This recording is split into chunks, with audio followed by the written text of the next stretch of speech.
Sejuta kisah tentang kejayaan Kerajaan Majapahit di masa silam saat ini bisa kita temui di kota Mojokerto, sebuah kota sejarah yang memiliki banyak situs peninggalan Kerajaan Majapahit. Salah satu di antaranya adalah Sumur Upas, sebuah sumur tua yang menyimpan banyak kisah mistis.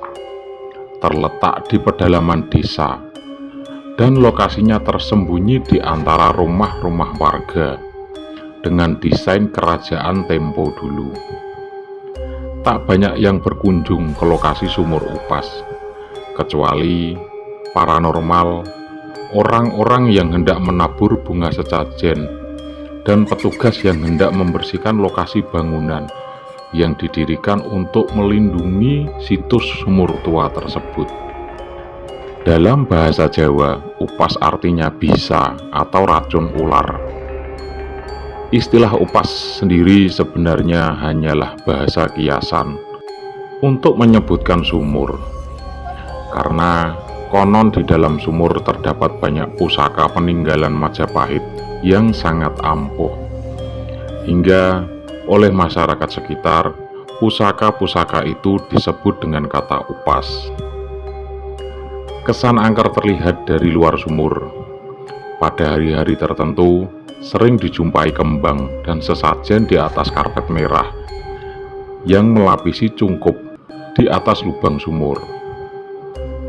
Sekilas jika dilihat dari bentuknya, lebih mirip seperti reruntuhan bangunan yang berserakan, yang berbentuk segi empat, terbuat dari batu bata, menyerupai bilik-bilik dengan ukuran bervariasi.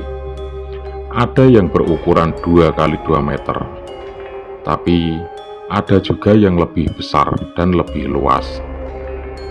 Sekilas seperti bangunan luas dengan banyak bilik. Dari warna batu bata yang berbentuk seperti kaki candi tersebut, dapat diperkirakan umur batu bata itu sudah sangat tua.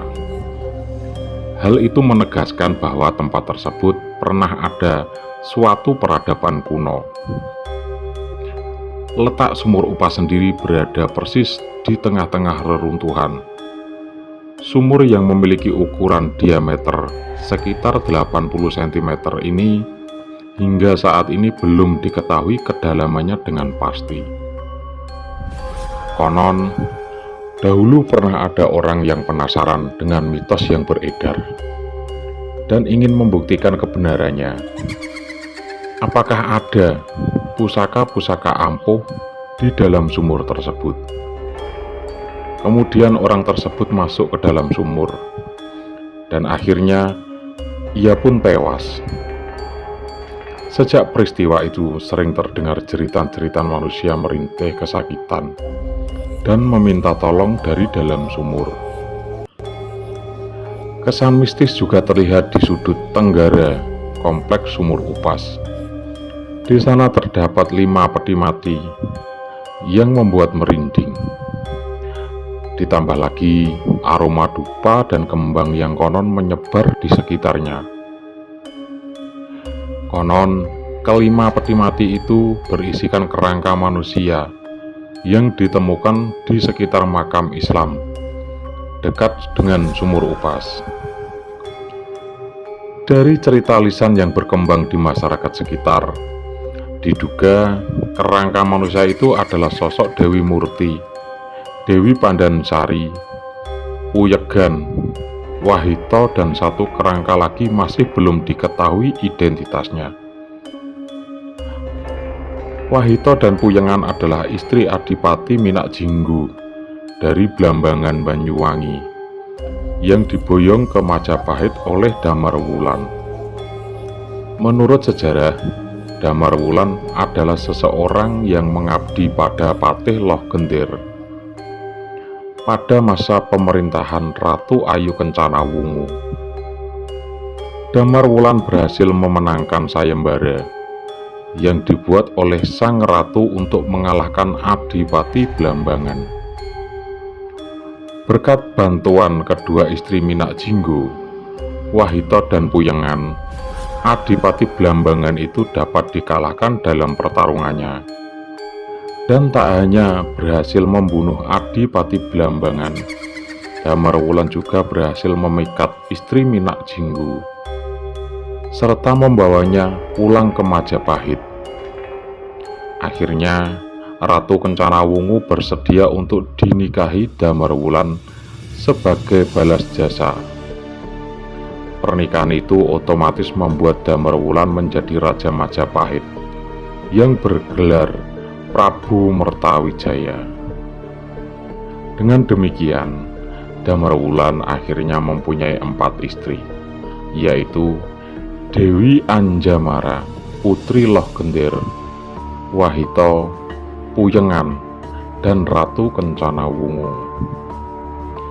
Kemungkinan besar setelah wafat, Putri Blambangan juga dikebumikan di situ, di lokasi sumur upas tersebut.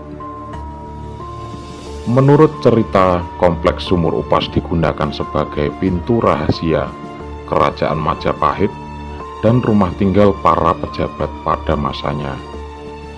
Di dalam komplek terdapat banyak bilik-bilik dengan fungsi-fungsi yang bervariasi.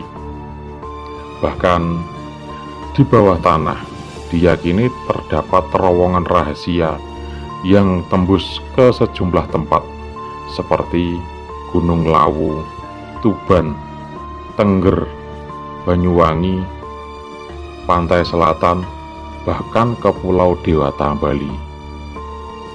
Konon dulunya sumur upas merupakan bukit kecil yang di atasnya berdiri beberapa pohon seperti pohon beringin dan pohon tanjung. Namun, sesaat sebelum Presiden Soeharto lengser pada tahun 1998, pohon yang berada di atas sumur upas mendadak roboh. Tak hanya itu, satu persatu pohon yang berada di daerah Trowulan mengalami hal-hal yang ganjil. Pohon beringin yang ada di komplek makam Troloyo misalnya, setiap malam Jumat satu persatu roboh. Sedangkan pohon beringin di dekat kolam Segaran meski tetap berdiri kokoh, tetapi mendadak mati. Aura mistis dan cerita yang mengiringi sumur tersebut sekarang memang tak seseram dahulu. Namun, masih banyak warga yang menggunakan tempat ini sebagai tempat ritual untuk berbagai hal, seperti minta pengabulan hajat dengan mengirim tumpeng dan sesaji ke situs yang dikeramatkan. Terima kasih sudah mengikuti kisah-kisah mistis di Pena Hitam Cermis. Sampai jumpa di kisah selanjutnya.